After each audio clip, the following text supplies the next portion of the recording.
Hi hello ನಮಸ್ತೆ ಗೆಳೆಯರೆ, ನಿಮ್ಮ ಅಗ್ರಿಟೆಕ್ ಕನ್ನಡ ಚಾನಲ್ಗೆ ಸ್ವಾಗತ, ಸುಸ್ವಾಗತ. ಏನಪ್ಪಾ ಅಂತ ಹೇಳಿದ್ರೆ, ತುಂಬಾ ಜನ ಕ್ಯಾಪ್ಸಿಕಮ್ ವಿಡಿಯೋ ಮಾಡಿದೀಯ, ಸ್ಟಾರ್ಟಿಂಗ್ ಇಂದ ಯಾವ್ದು ಅಪ್ಡೇಟ್ ಕೊಟ್ಟಿಲ್ಲ. ಮೆಸ್ ಎಷ್ಟಾಗ್ತದೆ, ಯಾವ ತರ ಮೆಸ್, ಯಾವ ಕಂಪ್ನಿದು ಯೂಸ್ ಮಾಡ್ತಾರೆ, ಇದೆಲ್ಲ ಒಟ್ಟಾರೆ ಮಾಹಿತಿ ಕಾಮೆಂಟ್ಗಳಲ್ಲಿ ನೋಡ್ತಾನೆ ಇದ್ದೆ. ನನಗೂ ಯಾರು ಬೇಸಿಕ್ ಇಂದ ಮಾಹಿತಿ ಕೊಡೋರಂತೂ ಸಿಗ್ಲಿಲ್ಲ. ಯಾಕೆ ಸುಮಾರು ಜನ ಹತ್ರ ಹೋದ್ರೆ ಮೆಸ್ ಹೊಲಿಯುವಾಗ ಬೇಡ ಹೋಗಪ್ಪ ಏನಕ್ಕೆ ವಿಡಿಯೋ ಅಂತ ಇದ್ರು. ಆದ್ರೆ ನಮ್ಗೆ ಈ ಹಿಂದೆ ಒಂದು ಬೀಟ್ರೂಟ್ ಬೆಳೆಯೋ ಬಗ್ಗೆ ಒಂದು ಕ್ಲೀನ್ ಆಗಿ ಮಾಹಿತಿ ಕೊಟ್ಟಿದ್ದಂತ ಶಿವು ಸರ್ ಅವರೇ ಕಾಲ್ ಮಾಡಿ, ಬನ್ನಿ ಸರ್ ಮಾಹಿತಿ ಕೇಳ್ತಾ ಇದ್ರಲ್ಲ, ತಗೊಳ್ಳಿ ಏನ್ ಬೇಕೋ ಮಾಹಿತಿ ಅಂತ ಹೇಳಿದ್ದಾರೆ. ಈ ವಿಡಿಯೋದಲ್ಲಿ ಬಂದು ಏನಪ್ಪಾ ಅಂದ್ರೆ, ಪ್ರಮುಖವಾಗಿ ಕ್ಯಾಪ್ಸಿಕಮ್ ಬೆಳೆಗೆ ಲಾಂಗ್ ಡ್ಯೂರೇಷನ್ ಕ್ರಾಪ್ ಆಗಿರೋದ್ರಿಂದ ನೆಲದ ತಯಾರಿ ಯಾವ ಮಟ್ಟಕ್ಕೆ ಮಾಡಬೇಕು, ಅದ್ರ ಜೊತೆಗೆ ಇನ್ನೇನಪ್ಪಾ ಅಂತ ಹೇಳಿದ್ರೆ ಮೆಸ್ಸು ಯಾವ್ದು ಬಳಕೆ ಮಾಡಬೇಕು, ಎಷ್ಟು ಪರ್ಸೆಂಟೇಜ್ ಬಳಕೆ ಮಾಡಬೇಕು, ಮತ್ತೆ ಈ ಬೆಡ್ ಪ್ರಿಪರೇಷನ್ಗೆ ಯಾವ ಗೊಬ್ಬರ ಕೊಡಬೇಕು, ಕೊಟ್ಟಿಗೆ ಗೊಬ್ಬರ ಯಾವ್ದು ಇದೆಲ್ಲ ಒಟ್ಟಾರೆ ಮಾಹಿತಿ ಈ ವಿಡಿಯೋದಲ್ಲಿ ನಾವು ಶಿವಕುಮಾರ್ ಅವರಿಂದ ತಗೋಣ. ಬನ್ನಿ ಇವಾಗ ವಿಡಿಯೋಗೆ ಹೋಗೋಣ. ಯಾರು ಈ ವಿಡಿಯೋ ಫಸ್ಟ್ ಟೈಮ್ ನೋಡ್ತಾ ಇದ್ದೀರಾ ನಮ್ಮ ಚಾನಲ್ ಅಲ್ಲಿ, ವಿಡಿಯೋ ಏನಾದರೂ ಇಷ್ಟ ಆದ್ರೆ ನಿಮಗೆ ದಯವಿಟ್ಟು ಚಾನಲ್ನ ಸಬ್ಸ್ಕ್ರೈಬ್ ಮಾಡ್ಕೊಳ್ಳಿ, ವಿಡಿಯೋಸ್ನ ಆದಷ್ಟು ಲೈಕ್ ಮಾಡಿ, ಶೇರ್ ಮಾಡಿ. ಸೊ ಇನ್ನಷ್ಟು ವಿಡಿಯೋಗಳಿಗೋಸ್ಕರ ಒಂದು ಸ್ವಲ್ಪ ಸಪೋರ್ಟ್ ಕೊಡಿ ಅಂತ ಹೇಳ್ತಾ ಈಗ ವಿಡಿಯೋಗೆ ಹೋಗೋಣ ಬನ್ನಿ. ಶಿವ ಅವರೇ ನಮಸ್ತೆ. ಏನೋ ನೋಡ್ತಾ ಇದ್ದೀರಾ, ಏನಾಗಿದೆ ಸಸಿ? ಸರ್ ನಮಸ್ತೆ. ಇಲ್ಲ ಏನಂತ ತೇವಾಂಶ ಜಾಸ್ತಿ ಇದೆ ನೋಡ್ತಾ ಇದೀವಿ. ಈ ಹಿಂದೆ ಒಂದು ಬೀಟ್ರೂಟ್ ಬೆಳೆ ಬಗ್ಗೆ ಒಂದು ಮಾಹಿತಿ ಕೊಟ್ಟು ತುಂಬಾನೇ ಚೆನ್ನಾಗಿ ಕೊಟ್ಟಿದ್ರಿ. ಈ ಬೆಳೆಗೆ ಒಂದು ಮಾಹಿತಿ ತಗೊಳ್ಳಿ ಅಂತ ನೀವೇ ಡೈರೆಕ್ಟ್ ಆಗಿ ಹೇಳ್ತಾ ಇದ್ದೀರಾ. ಸೊ ಅದಕ್ಕೋಸ್ಕರ ಬಂದ್ರಿ. ಯಾಕಂತ ಹೇಳಿದ್ರೆ ಸುಮಾರು ಜನ ನಾನು ಕೇಳಿ ಇಲ್ಲ ಅನ್ಸ್ಕೊಂಡ್ ಬಂದಿದ್ದೀನಿ, ಬಟ್ ನೀವೇ ಕರೆದು ಮಾಹಿತಿ ಕೊಡುತ್ತೆ ಅಂತ ತುಂಬಾನೇ ಸಂತೋಷ ಆಯ್ತು. ಸರ್, ಈಗ ಮೊದಲನೇದಾಗಿ ಕ್ಯಾಪ್ಸಿಕಮ್ ಬೆಳೆಗೆ ಬಂದು ನೆಲದ ತಯಾರಿ ಅನ್ನೋದು ತುಂಬಾ ಪ್ರಮುಖ ಪಾತ್ರ ವಹಿಸುತ್ತೆ. ಯಾಕಂತ ಹೇಳಿದ್ರೆ ವರ್ಷದಿಂದ ವರ್ಷದವರೆಗೂ ಕ್ರಾಪ್ ಇರ್ತದೆ. ನೀವು ಬೇಸಿಕ್ ಆಗಿ ಉಳುಮೆ ವಿಚಾರಕ್ಕೆ ಬಂದಾಗ ಎಷ್ಟು ಯಾವ ರೀತಿ ಉಳುಮೆ ಎಲ್ಲ ಮಾಡಿದೀರಾ ನೆಲದ? ಸರ್, ಇದಕ್ ಮುಂಚೆ ನಾವು ಬಜ್ಜಿ ಮಾಡಿದ್ವಿ. ಬಜ್ಜಿದು ಆಲ್ರೆಡಿ ಅದು 1 ವರ್ಷ ಇತ್ತು. ಬಜ್ಜಿದು ಒಂದು 10 ತಿಂಗಳು ಬಜ್ಜಿಗೆ ಹೋಯ್ತು. ಅದ್ರಲ್ಲಿ ಮತ್ತೆ ನಾವು ಟೊಮೊಟೊ ಮಾಡಿದ್ವಿ. ಟೊಮೊಟೊ ಆದ್ಮೇಲೆ ಅದೇನಾಯ್ತು, ಬೆಡ್ 1 ವರ್ಷ ಇತ್ತಲ್ವಾ, ಅದಕ್ಕಾಗಿ ಏನಾಯ್ತು, ಸ್ವಲ್ಪ ನೀರು ಚೆನ್ನಾಗಿ ಕೊಟ್ಟಿದ್ವಲ್ಲ, ತೇವಾಂಶ ಜಾಸ್ತಿ ಇತ್ತು ಭೂಮಿನಲ್ಲಿ. ಅದಕ್ಕಾಗಿ ಏನ್ ಮಾಡಿದ್ವಿ, 1 ತಿಂಗಳು ಚೆನ್ನಾಗಿ ಭೂಮಿನ ಒಣಗಿಸಿ ಒಂಟ್ನೇಗಳು ಮಾಡ್ಸಿದ್ವಿ. ಒಂಟ್ನೇಲಿ ಹಾಕ್ಸಿದ್ಮೇಲೆ 3 ತಿಂಗಳು ಭೂಮಿ ಚೆನ್ನಾಗಿ ಒಣಗಿಸಿದ್ವಿ. 3 ತಿಂಗಳು ಹೆಚ್ಚು ಕಡಿಮೆ ಇದುವರೆಗೂ ನಾವು ಒಂದು 4 ತಿಂಗಳವರೆಗೂ ಚೆನ್ನಾಗಿ ಒಣಗಿದೆ ಭೂಮಿ. ಎಷ್ಟು ದಿನ ಒಣಗಿಸಿದ್ರೆ ಅಷ್ಟು ಒಳ್ಳೆ? ಹೌದೌದು, ಎಷ್ಟು ಚೆನ್ನಾಗಿ ಒಣಗುತ್ತೋ ಅಷ್ಟೇ ತುಂಬಾ ಒಳ್ಳೇದು. ಈಗ ಇಷ್ಟೆಲ್ಲ ಉಳುಮೆ ಆದ್ಮೇಲೆ ಪ್ರಮುಖವಾಗಿ ಬಂದು ನಾವು ಬರೀ ಮೂಟೆ ಗೊಬ್ಬರಗಳಲ್ಲಿ ಮಾತ್ರ ಈ ಬೆಳೆಯನ್ನು ಬೆಳೆಯಲ್ಲ. ನೆಲದಲ್ಲಿ ತಾಕತ್ತಿಲ್ಲ ಅಂತ ಹೇಳಿದ್ರೆ ಈ ಬೆಳೆ ಮಾಡೋದಕ್ಕೆ ಆಗೋದಿಲ್ಲ. ಸೊ ಕೊಟ್ಟಿಗೆ ಗೊಬ್ಬರದ ವಿಚಾರಕ್ಕೆ ಬಂದಾಗ ಎಷ್ಟು ಪ್ರಮಾಣದಲ್ಲಿ ಕೊಟ್ಟಿದ್ದೀರಾ? ಎಷ್ಟು? 1 ಎಕರೆಗೆ 4 ಲಾರಿ ಕೊಡ್ತೀವಿ ನಾವು. 4 ಲಾರಿ. ಸೊ ಒಂದು ಲಾರಿ ಇಲ್ಲ ಅಂದ್ರೆ 3.5 4 ಲೋಡ್ ಬರುತ್ತೆ. ಟ್ಯಾಕ್ಟ್ರಿ ಲೋಡ್. ಈಗ ಒಂದು ಲಾರಿ ಗೊಬ್ಬರದ ಬೆಲೆ ಏನಿದೆ ಅಣ್ಣ? ಪ್ರೈಸ್ 18,000 ಇದೆ. 18,000. ಈಗ ಒಟ್ಟಾರೆ ಈ ವಿಸ್ತೀರ್ಣಕ್ಕೆ 4 ಇಲ್ಲ, ಅದಕ್ಕೆ 4 ಲೋಡ್, ಇದಕ್ಕೊಂದ್ 6 ಲೋಡ್. 6 ಲೋಡ್, 1.5 ಎಕರೆಗೆ 6 ಲೋಡ್ ಗೊಬ್ಬರ. ಸ್ನೇಹಿತರೆ ನೋಡಿದ್ರಲ್ವಾ, ಕೊಟ್ಟಿಗೆ ಗೊಬ್ಬರದ ಮಹತ್ವ ಗೊತ್ತಿರೋರು ಇಷ್ಟು ಪ್ರಮಾಣದಲ್ಲಿ ಕೊಟ್ಟಿಗೆ ಗೊಬ್ಬರ ಹೊಡಿತಾರೆ. ಮತ್ತೆ ಸರ್, ಅದ್ರ ಜೊತೆಗೆ ಏನಾದ್ರು ಕೋಳಿ ಗೊಬ್ಬರ ಒಂದು 17 ಟನ್ ಹೊಡೆದಿವಿ ಸರ್. ಫಿಲ್ಟರ್ ಅಣ್ಣ? ಫಿಲ್ಟರ್ ಗೊಬ್ಬರ, ಕೋಳಿ ಗೊಬ್ಬರ ಹೊಡೆದಿದ್ದೀರಾ. ಸೊ ಪ್ರಮುಖವಾಗಿ ಇನ್ನೊಂದ್ ಏನಂತ ಹೇಳಿದ್ರೆ, ತ್ರಿಪ್ಸ್ ಅವಳಿಗೆ ಈ ಟೆಂಪರೇಚರ್ ಗೆ ಬಂದು ಕ್ಯಾಪ್ಸಿಕಮ್ ಎಲ್ಲ ಬಂದು ಒಂದು ನವೆಂಬರ್ ಆ ಟೈಮಲ್ಲಿ ನಾಟಿ ಮಾಡ್ಬಿಡ್ತಾರೆ. ನೀವು ಒಳ್ಳೆ ಬೇಸಿಗೆದಲ್ಲಿ ಶುರು ಮಾಡಿದೀರಾ, ಏಕೆ ಅಂತ ತಿಳ್ಕೊಬೋದಾ? ಅಲ್ಲ, ನಮ್ಗೆ ಟೈಮ್ ಸಿಕ್ಕಿದ ನಾನು ಕ್ಯಾಪ್ಸಿಕಮ್ ಮಾಡ್ಬೇಕನ್ನೋ ಉದ್ದೇಶ ಇಟ್ಕೊಂಡಿರಲಿಲ್ಲ. ಕ್ಯಾರೆಟ್ ಹೋಗೋಣ ಅಂತ ಇದ್ದಿದ್ದು. ಏನೋ ಆಕಸ್ಮಿಕ ನಮ್ಮ ಮನೆಯಲ್ಲಿ ಉಳ್ರಿ ಇಲ್ಲ ಕ್ಯಾಪ್ಸಿಕಮ್ ಯಾಕಣ ಅಂತ ಹೇಳಿದ್ರು. ಆ ಒಂದು ಉದ್ದೇಶಕ್ಕೆ ಕ್ಯಾಪ್ಸಿಕಮ್ ಮಾಡ್ತಾ ಇದೀವಿ. ನಮ್ಗೇನಿದೇನು ಹೊಸದೇನಿಲ್ಲ. ನಾವು ಒಂದು 10 ಲೆಕ್ಕನೆಲ್ಲ ಬಿಡಿ ನಾವು ಮಾಡಿದ್ವಿ ಕ್ಯಾಪ್ಸಿಕಮ್. ಇದಲ್ಲೇನು ಹೊಸ್ತೇನಿಲ್ಲ ನಮ್ಗೆ ಕ್ಯಾಪ್ಸಿಕಮ್ ಅಲ್ಲಿ. ನಾವು ವರ್ಷದಲ್ಲಿ ಎನಿ ಟೈಮ್ ಇರುತ್ತೆ. ಈ ಸರಿ ಮಾತ್ರ ಬೇಡ ಅಂತ ಸುಮ್ನೆ ಇದ್ವಿ. ಇಲ್ಲ ನಮ್ಮ ಮನೇಲಿ ಯಾವಾಗ ಇರುತ್ತೆ, ನಾವು ಅದಲ್ಲೇ ದೊಡ್ಡದಾಗಿರೋದು ಇರ್ಲಿ ಮಾಡೋಣ ಅನ್ನೋದಕ್ಕಾಗಿ ಮಾಡ್ತಾ ಇದೀವಿ. ಓಕೆ ಸರ್, ಈಗ ಕೊಟ್ಟಿಗೆ ಗೊಬ್ಬರ ಆಯ್ತು, ಇನ್ನ ಬೆಡ್ ಪ್ರಿಪರೇಷನ್ ಟೈಮ್ ಅಲ್ಲಿ ಮೂಟೆ ಗೊಬ್ಬರಗಳನ್ನ ಕೊಡ್ಬೇಕಾಗುತ್ತೆ. ಹೌದು, ಕೊಡ್ಬೇಕು, ಖಂಡಿತ ಕೊಡ್ಬೇಕು. ಇದ್ರಲ್ಲಿ ಬಂದು ಯಾವ ಗೊಬ್ಬರಗಳನ್ನ ಚೂಸ್ ಮಾಡ್ಕೊಂಡಿದ್ದೀರಾ ನೀವು? ಸರ್, ನಾವು DAP ನಲ್ಲಿ ವಿರಾಟ್ ಕೊಟ್ಟಿದೀವಿ, ಆಮೇಲೆ KYC ಕೊಟ್ಟಿದ್ವಿ. ಮತ್ತೆ KYC ಅಂದ್ರೆ ಸರ್ ಅದು ವಿರಾಟ್ ಅಲ್ಲೇ ಬರುತ್ತೆ ಚಿಕ್ಕದಾಗಿ. KMS nutritions. ಹೌದು, ಈ ಮ್ಯಾಂಗ್ನೀಸು, ಬೋರಾನು, ಜಿಂಕ್ ಈ ತರ ಕಂಟೆಂಟ್. ಆಮೇಲೆ ಸರ್, ಆಮೇಲೆ ಹಿಂಡಿ ಕೊಟ್ಟಿದ್ವಿ, ಹೊಂಗೆ ಹಿಂಡಿ, ಬೇವಿನ ಹಿಂಡಿ. ಬೇವಿನ ಹಿಂಡಿ ಬಂದು ಆಲ್ಮೋಸ್ಟ್ ಇದಕ್ಕೆ 400 kg ಕೊಟ್ಟಿದ್ವಿ. 1.5 ಎಕರೆಗೆ ಜಾಸ್ತಿ ಬೇವಿನ ಹಿಂಡಿ 400 kg, ಹೊಂಗೆ ಹಿಂಡಿ 400 kg, DAP 1-2 ಮೂಟೆ, ಮತ್ತೆ ಯೂರಿಯಾ ಒಂದ್ 2 ಮೂಟೆ. ಹಾ. ಯಾಕೆ ಯೂರಿಯಾ ಏನಕ್ಕ ಅಂದ್ರೆ ಹಾ. ಇವಾಗಿನ ಕ್ಲೈಮೇಟ್ ಗೆ ಈ ಟೆಂಪರೇಚರ್ ಜಾಸ್ತಿ ಅಲ್ವಾ, ಹಾ, ಹಾ. ನಮ್ಗೆ ಜಲ್ದಿ ನಾರು ಅಂಟಿರ್ಬೇಕಂದ್ರೆ ಸ್ವಲ್ಪ ಗೊಬ್ಬರ ಇಮಿಡಿಯೇಟ್ ಕೆಲಸ ಮಾಡುತ್ತೆ. ಯೂರಿಯಾ ಬೇಗ ಹಾಕಿದ್ರೆ. ಕೆಲಸ ಮಾಡೋದು. ಯೂರಿಯಾ ಹಾಕಿದ್ರೆ ಆಗ ಬೇರೆ ಡೆವಲಪ್ಮೆಂಟ್ ಚೆನ್ನಾಗಿ ಬರುತ್ತೆ. ಹ್ಮ್.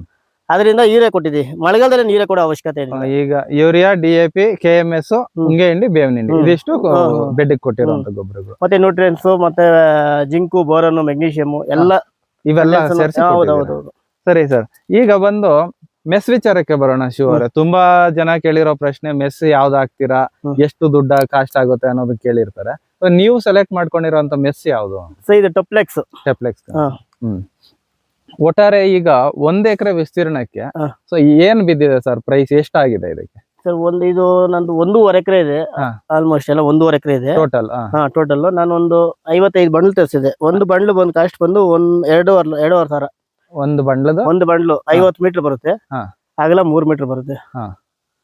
ಸೊ ಇದಕ್ಕೆ ಒಂದು 50 ಮೀಟರ್ ಬೆಲೆ ಬಂದು 2.5 ಸಾವಿರ.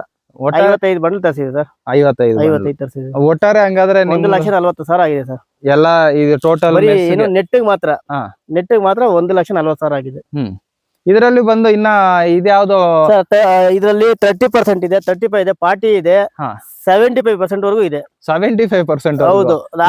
ಯಾವ್ದು ಬೆಳೆಗೆ ಸೂಕ್ತ ಆಗಿರುತ್ತೋ ಅದನ್ನ. ಹೌದೌದು. ನಾವೀಗ ಇದು 50% ಮಾಡಿದ್ವಿ. ಇದು ಸರ್ ಈಗ ಮಳೆಗಾಲದಲ್ಲಿ ಮಾಡ್ಬೇಕಾದ್ರೆ ನಾವು 45 ಮಾಡ್ತೀವಿ ಸರ್. 45 ಬರಲ್ಲ, 40 ಮಾಡ್ತೀವಿ. 30 ಯಾವ್ದಕ್ಕೆ ಯೂಸ್ ಮಾಡ್ತಾರೆ ಸರ್? 30 ಓವರ್ ಇದೆ ಸರ್. ಮಳೆಗಾಲ ಫುಲ್ ಕೋಲ್ಡ್ ಇರುತ್ತಲ್ಲ, ಆ ಟೈಮ್ ಅಷ್ಟೇ. 30 ಬೆಳಕು ಒಂದ್ ಸ್ವಲ್ಪ ಸರಾಗವಾಗಿ ಹೋಗ್ಬೇಕು ಅಂತ. ಸೊ ಇದೆಲ್ಲ ಬಂದು ಈಗ ಒಟ್ಟಾರೆ ನೀವು ಮೆಸ್ಸು ಮೇಲೆ ಹಾಕಿರೋದ್ರ ಬೆಲೆ ಬಂದು 1,40,000 ಆಯ್ತು. ಸ್ನೇಹಿತರೆ ನೋಡಿದ್ರಲ್ವಾ, ಇದೊಂದು ಮೆಸ್. ಇದರಲ್ಲಿ 2 ಕ್ವಾಲಿಟಿ ಬರುತ್ತೆ. ಇದ್ರಲ್ಲಿ 13 ಅಡಿ ಬರುತ್ತೆ, 10 ಅಡಿ ಬರುತ್ತೆ. ನಾವ್ ಇದರಲ್ಲಿ 10 ಅಡಿ ಹಾಕೊಂಡಿದೀವಿ. ಇದು 3 ಮೀಟರ್ 4 ಮೀಟರ್. 3 metre 4 metre. ನೀವು ಹಾಕೊಂಡಿರೋದು 3 ಮೀಟರ್. ಏನ್ ಉದ್ದೇಶ ಅಂದ್ರೆ ಈ 4 ಮೀಟರ್ ಹಾಕಿದ್ರೆ ಈ ಗೂಟ ಇದೆಯಲ್ಲ ಡಿಸ್ಟೆನ್ಸ್, ಇದಿನ್ನು ಸ್ವಲ್ಪ 12 ಅಡಿಗೆ ಬರ್ಬೇಕು. ಗುಟ್ಟದಿಂದ 12 ಅಡಿ ಆಗುತ್ತೆ. ಆಗೇನಾಗುತ್ತೆ, ನಮ್ಗೆ ದಾರ ಕಟ್ಬೇಕಾದ್ರೂ ಪ್ರಾಬ್ಲಮ್. ಯಾಕಂದ್ರೆ ನಾವು ತಂಗುಸಿ ಕಟ್ಟಿರಲ್ಲ, ಗಿಡ ವೇಟ್ ಗೆ ಕೂತ್ಕೊಳ್ಳುತ್ತೆ ದೂರ ಇದ್ದಷ್ಟು. ಅದಕ್ಕೇನಾಯ್ತು, ಮತ್ತೆ ಗಾಳಿ ಏನಾದ್ರು ಅಕಸ್ಮಾತ್ ಇನ್ನ ನೆಕ್ಸ್ಟ್ ಆಷಾಢ ಸ್ಟಾರ್ಟ್ ಆಗುತ್ತೆ. ಆಷಾಢದಲ್ಲಿ ಆಷಾಢ ಗಾಳಿ ಬರುತ್ತೆ ಅಂತ ಹೇಳ್ತಾರೆ ನೋಡಿ. ಆ ಟೈಮಲ್ಲಿ ಸಿಕ್ಕಾಪಟ್ಟೆ ಗಾಳಿ. ಹಾಗೇನಂತ ಮೆಶ್ ಗಾಳಿಗೆ ಈ ತರ ಆಡ್ತಾ ಇರುತ್ತೆ ಮೇಲೆ ಕೆಳಗೆ. ಈ ಆಡ್ತಾ ಏನಾಗುತ್ತೆ ಗೊತ್ತಾ, ಈ ಗೂಟ ಆರಾಮ ಮೇಲೆ ಆರ್ಬಿಡ್ತದೆ, ಕಡ್ಡಿನೇ ಎತ್ಬಿಡ್ತದೆ. ಅಲ್ಲ, ನಾನು ಒಂದ್ಸರಿ ಅನುಭವ ಪಟ್ಟಿದ್ದೆ, ಅಂದ್ರೆ ಬಿದ್ದೆ ಹೋಯ್ತು ಬೆಳೆಲೆ. ಆ ಒಂದು ಉದ್ದೇಶ ಏನಾದ್ರು ಬಿತ್ತಂದ್ರೆ ಮತ್ತೆ ಏನು ಮಾಡಕ್ಕಾಗಲ್ಲ, ಬೆಳೆನೇ ಬಿಟ್ಬಿಡ್ಬೇಕು. ಇದೊಂದು ಮೆಸ್ ಬಗ್ಗೆ ಆಯ್ತು. ಅದಕ್ಕಾಗಿ ನಾನು 10 ಅಡಿ ಚೂಸ್ ಮಾಡಿದೀನಿ. 10 ಅಡಿ ನನಗೆ ಬೆಟರ್. ಕಡ್ಡಿಗಳು ಬಂದು ಒಂದ್ ಸ್ವಲ್ಪ ವಿಭಿನ್ನವಾಗಿ ಹಾಕ್ಸಿದಿರಾ. ಯಾಕಂತ ಹೇಳಿದ್ರೆ ಎಲ್ಲಾರು ಕತ್ರಿಗಳು ಹಾಕ್ಸ್ತಾರೆ. ಕತ್ರಿ ಅಂತ ಹೇಳಿದ್ರೆ ಎಲ್ಲ ಹಿಂಗೆ ಬೆಂಡ್ ಮಾಡಿ ಹಾಕ್ತಾರೆ ಕಡ್ಡಿ. ನೀವು ಬಂದು ಅಗಲವಾಗಿ ಹಾಕ್ಸಿದಿರಾ. ಇದರಿಂದ ಇದು ನಾನು ಕೆಲವೊಂದು ವಿಡಿಯೋಗಳಲ್ಲಿ ನೋಡಿದ್ದೆ, ಕೆಲವೊಂದು ತೋಟಗಳಲ್ಲಿ ನೋಡಿದಾಗ ಏನಂತ ಹೇಳಿದ್ರೆ ಸ್ವಲ್ಪ ಅಗಲ ಇದೆ, ಗಾಳಿ ವಾತಾವರಣ ಚೆನ್ನಾಗ್ ಬರುತ್ತೆ, ಮತ್ತೆ ಬೆಳಕು ಚೆನ್ನಾಗ್ ಬೀಳುತ್ತೆ. ನಾವು ಸ್ಪ್ರೇ ಮಾಡ್ತೇವೆ ಔಷಧಿ. ಸ್ಪ್ರೇ ಮಾಡೋದು ಏನಾಗುತ್ತೆ, ಸ್ವಲ್ಪ ಸರಾಗವಾಗಿ ಹೋಗೋದ್ರಿಂದ ಟ್ರಿಪ್ಸ್ ಮೈಟ್ಸ್ ಮತ್ತೆ ಚೆನ್ನಾಗಿ ಕಂಟ್ರೋಲ್ ಆಗುತ್ತೆ. ಗಿಡ ಎಷ್ಟು ಅಗಲ ಇರುತ್ತೋ ಅಷ್ಟು ನೀಟಾಗಿ ಸ್ಪ್ರೇ ಎಲ್ಲ ಚೆನ್ನಾಗಿದೆ. ನಾವು ಕಡ್ಡಿ ಈಗ ಸೇರ್ಸ್ ಕಟ್ಬಿಟ್ರೆ ಗಿಡ ಏನಾಗುತ್ತೆ, ನಾವು ಇದ್ ಕಟ್ತಿರಲ್ಲ, ಕಟ್ಬೇಕಾದ್ರೆ ಏನಾಗುತ್ತೆ, ಗಿಡ ಸೇರ್ಸ್ಬಿಡ್ತೀವಿ. ಈ ತರ ಜೋಡಿಸ್ಬಿಟ್ಟಾಗ ಏನಾಗುತ್ತೆ, ಅಲ್ಲಿ ಗಾಳಿ ವಾತಾವರಣ ಇರಲ್ಲ, ಮತ್ತೆ ಹೂವು ಡ್ರಾಪ್ ಆಗೋದು ಜಾಸ್ತಿ ಇರುತ್ತೆ. ಈ ತರ ಗಿಡನ ಸ್ವಲ್ಪ ಫ್ರೀ ಆಗ್ಬಿಟ್ರೆ ಅದು ಚೆನ್ನಾಗಿ ಹಾಕೊಡ್ಕೊಂಡು ಆರಾಮಾಗಿ ಹೆಲ್ದಿ ಆಗಿ ಬರುತ್ತೆ. ಈಗ ಒಟ್ಟಾರೆ ನೀವು ಸಾಲಿಂದ ಸಾಲಿಗೆ ಕೊಟ್ಟಿರೋ ಅಂತರ ಎಷ್ಟಿದೆ? 4 ಮುಕ್ಕಾಲ್ ಇದೆ ಸರ್. 4 ಮುಕ್ಕಾಲು. ಮತ್ತೆ ಸಸಿಯಿಂದ ಸಸಿಗೆ ಜಿಗ್ಜಾಗ್ 1.5 ಹಾಕಿದೀರಾ? 1.5 ಅಡಿಗೆ ಜಿಗ್ಜಾಗ್ ಫಾರ್ಮೇಟ್. ಸರಿ ಸರ್, ಈಗ ಬಂದು ಇಷ್ಟೆಲ್ಲ ಆಯ್ತು, ಪ್ರಿಕಾಷನ್ಸ್ ಎಲ್ಲ ತಗೊಂಡು ಇದೆಲ್ಲ ಮಾಡಿದೀರಾ. ನೆಕ್ಸ್ಟ್ ಬಂದು ತಳಿಯ ವಿಚಾರಕ್ಕೆ ಹೋದಾಗ ತಳಿ ಸೆಲೆಕ್ಷನ್ ಅನ್ನೋದು ಪ್ರಮುಖ ಪಾತ್ರ. ನೀವು ಸೆಲೆಕ್ಟ್ ಮಾಡಿರುವಂತ ತಳಿ ಯಾವ್ದು ಸರಿ ಸರ್? ಸರ್ ಸೆಮಿನಿಸ್ ಅವ್ರದ್ದು ಅಂಟಿಂಗ್ಟನ್ ಮಾಡಿದ್ವಿ ನಾವು ಈ ಸರಿ. ಅಂಟಿಂಗ್ಟನ್.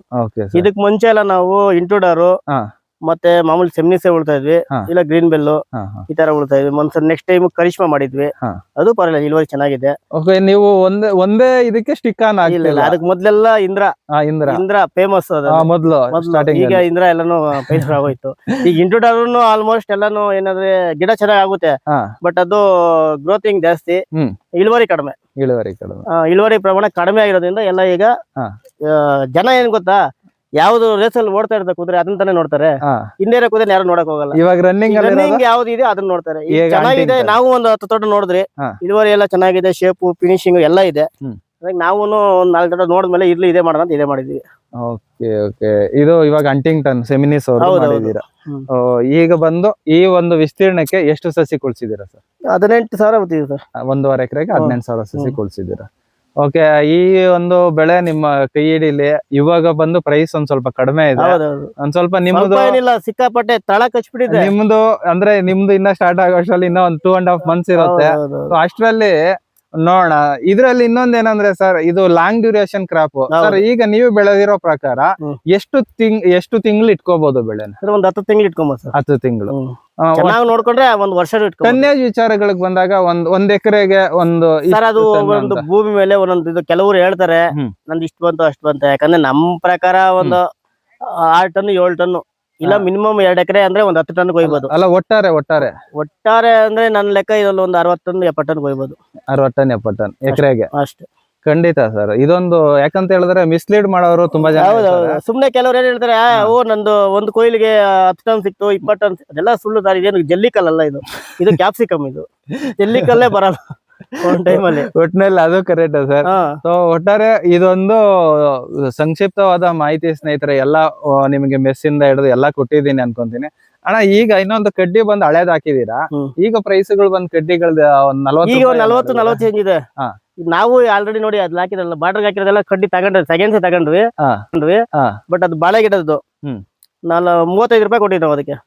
ಈಗ ಅಂದ್ರೆ ಒಟ್ಟಾರೆ ಈಗ 1 ಎಕರೆ ವಿಸ್ತೀರ್ಣಕ್ಕೆ ತಗೊಳ್ಳೋದಾದ್ರೆ ಒಂದು ಎಲ್ಲ ಲ್ಯಾಂಡ್ ಪ್ರಿಪರೇಷನ್ ಮಾಡಿ ಸಸಿ ಹಾಕೋ ಅಷ್ಟೊತ್ತಿಗೆ ಒಂದು ಎಷ್ಟು ಬಂದಿರಬಹುದು ಸರ್? ಇದುವರೆಗೂ ಈಗ ಮೆಶ್ ಸೇರಿ ನಮ್ ಲೇಬರ್ ಎಲ್ಲ ಸೇರಿ 6 ಲಕ್ಷ ರೂಪಾಯಿ ಕಾಸ್ಟ್ ಆಗಿದೆ. 6 ಲಕ್ಷ ರೂಪಾಯಿ ಎಲ್ಲ ಹೊಸದಾಗಿ ಎಲ್ಲ ಮಾಡ್ತಾರೆ ಸರ್.